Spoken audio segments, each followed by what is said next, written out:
qui ne se prête pas à l'interprétation, ce sont les dizaines, pour ne pas dire les centaines de documents qui attestent tous d'incursions d'avions dont les performances étaient très supérieures aux performances des avions militaires de l'époque. Et ce, à toutes les époques.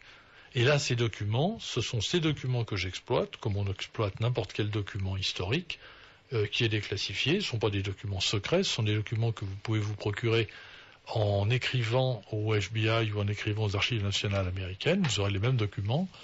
Vous en recevrez, je peux vous garantir, au minimum 1600 pages, parce que ça fait partie d'un bloc qui est tenu à la disposition de qui le demande. Et dans ces 1600 pages, vous trouverez très facilement et très rapidement, disons 150 à 160 pages, qui vont vous montrer très clairement que tous les services de renseignement américains, les services de renseignement de l'armée, de la marine, de l'armée de l'air, étaient très embarrassés par la présence d'engins, il s'agit bien d'engins, puisqu'ils les appellent non-conventional aircraft, c'est-à-dire avions non conventionnels, et ces avions non conventionnels survolaient les bases atomiques, survolaient des bases de missiles, et jamais la chasse n'arrivait à les abattre. Et c'était un problème, et c'est un problème parfaitement concret, qui ne prête pas du tout à la moindre croyance. Par contre, ce qui naturellement est une interprétation, c'est de se dire, puisque nous avons affaire à une technologie qui n'est pas humaine... Mais voilà, comment passez-vous de l'un à l'autre en fait? Bah justement, on a affaire à une technologie qu'on ne peut pas identifier comme une technologie humaine, parce qu'elle dépasse tout ce qu'on était capable de faire à l'époque et tout ce qu'on est capable de faire aujourd'hui. Alors d'où vient-elle? Bien sûr, Alors, maintenant, si vous me dites, mais vous savez, ça vient du Liechtenstein, je vous dirais... Ah bah écoutez, me voilà rassuré, vous voyez, je pensais que c'était attribuable à aucun pays du monde. Maintenant, en fait, il se trouve que c'est attribuable à aucun pays du monde parce que si les Américains avaient réussi à l'attribuer à un pays quelconque, d'abord ils l'auraient fait savoir à tout le monde, ils sont très ennuyés par ce sujet, parce qu'on leur demande des explications, et surtout parce qu'ils sont incapables d'empêcher ces engins de survoler les États-Unis. Et ça, c'est très embarrassant pour des gens chargés de la défense aérienne, vous comprenez? Oui, je comprends qu'on... Vous voyez comment on en arrive nécessairement à postuler, je dis bien postuler, ou à supposer, si vous préférez. Non, mais après, on note un petit peu plus dans le domaine de la supposition. Complètement. La seule chose, c'est qu'on ne peut pas imaginer qu'une technologie dont on décrit par ailleurs, ces engins ont été approchés de très près par des pilotes de chasse américains. Vous avez des documents qui attestent de leur description précise, forme de disque, des accélérations rapides, pas de bruit associé, pas de fumée d'échappement, des performances supérieures aux engins en 1947, etc. Et puis après, vous avez la réaction du général qui a rédigé et qui a signé cette synthèse, s'appelle le général Twining, qui ensuite demande l'aide de toutes les grandes, tous les grands corps d'État comme la NACA, comme le commissariat de l'énergie atomique, pour essayer de les aider à comprendre de quoi il s'agit. C'est pas une plaisanterie et c'est attesté par des milliers de documents. Non, si vous voulez la présence des objets, de toute façon vous êtes beaucoup plus qualifié que moi pour la connaître, mais c'est juste ce qui en découle, ce que vous en faites découler. Ce que j'en fais découler, j'ai bien précisé que, quelque part dans mon livre, j'ai bien précisé que nul ne sait qui les met en œuvre et nul ne sait quelles sont les intentions de ceux qui les mettent en œuvre. Mais une chose est certaine, c'est qu'un engin qui est décrit comme aircraft, c'est-à-dire craft, ça veut dire manufacturé, c'est un engin manufacturé, il faut bien qu'il y ait eu quelqu'un pour le manufacturer. Voilà, bien sûr. C'est ça le problème. Mais d'aller plus loin après, ça me paraît un peu... Mais je ne vais pas plus loin, Par contre, dans la mesure où il y a quelqu'un qui a manufacturé et que cette personne n'appartient pas, pour autant qu'on sache, ne peut pas appartenir à une nation humaine, une nation terrestre, on est forcé de tirer la conclusion qu'il vient d'ailleurs. On ne peut pas éviter la conclusion qu'ils viennent d'ailleurs.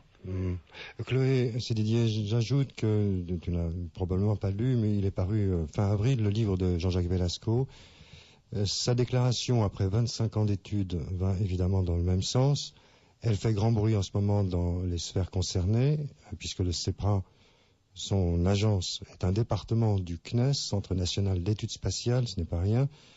Une centrale faisant autorité en France héberge en son sein une agence d'observation dont le patron a attendu 25 ans pour se prononcer et dit ceci, c'est paru le mois dernier, il ne fait plus de doute pour lui, après 25 ans d'études, que ce sont des manifestations intelligentes, ce sont des objets matériels, et qu'ils sont manœuvrés par des intelligences qui ne sont pas de ce monde.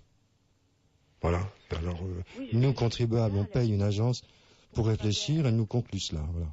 Alors, je dois vous rajouter, quitte à enfoncer un clou supplémentaire, qu'il est paru en juillet 1999 un rapport qui s'appelle le rapport Cometa, qui a été signé par un certain nombre d'officiers généraux, d'amiraux et d'ingénieurs généraux, et que ce rapport s'intitulait « Les ovnis et la défense », et que dans ce rapport, et je crois que c'était sous la plume du général Letty, il était dit que l'hypothèse extraterrestre était la seule qui était scientifiquement bien que non démontrée, l'hypothèse extraterrestre était la seule qui était scientifiquement défendable.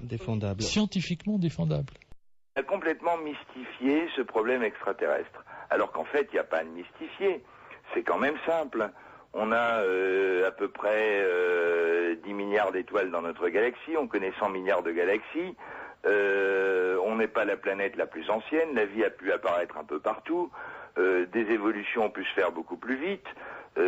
Imaginons ce que sera notre technologie, en ne parlant que de technologie, dans, 5-10 000 ans. Et 5-10 000 ans, par rapport à l'échelle d'évolution, c'est rien du tout. C'est quelques... j'ai souvent une échelle que je donne. Si on prend un siècle égale une seconde, nous on va vivre une seconde, mais en gros, la vie est apparue il y a 4 mois. Hein, donc, et le système solaire est apparu, j'ai pas le calcul en tête, mais il y a à peu près 1 an et demi. Pas le système solaire, l'univers avec le Big Bang. Donc 3 jours d'avance sur nous, relativement, ça fait quelques milliers d'années. 3 jours d'avance sur nous, 3 jours d'avance, ça fait plus que ça. 3 jours d'avance sur nous, c'est énorme. Sur cette échelle-là, le Christ est né il y a 20 secondes. Donc la science ne peut pas rester là où elle se trouve, elle va nécessairement évoluer et jusqu'à résoudre des problèmes de transport jugés encore il y a 10 ans insurmontables. Absolument, absolument. Absolument, moi j'en suis intimement persuadé, parce que il suffit de se repencher sur l'histoire de la science. Au début du siècle, lorsque les frères Wright s'amusaient à faire voler leurs planeurs sur les côtes américaines, près de Boston, il y avait des milliers de personnes qui prenaient des chemins de fer charter pour aller les voir. Mais par contre, l'Académie des sciences de New York avait décidé que le plus lourd de l'air ne pouvait pas voler, donc ne s'est même pas déplacé. C'était quelques mois avant, oui. Oui, bon, alors après, bien sûr, ils ont été obligés de reconnaître, mais ils ne s'étaient même pas déplacés. Et on est disons, dans toute l'histoire de la science, avec des certitudes, comme quoi, on ne peut pas aller plus loin que l'endroit où on est actuellement. C'est complètement faux. C'est évidemment faux, toute l'histoire nous le prouve.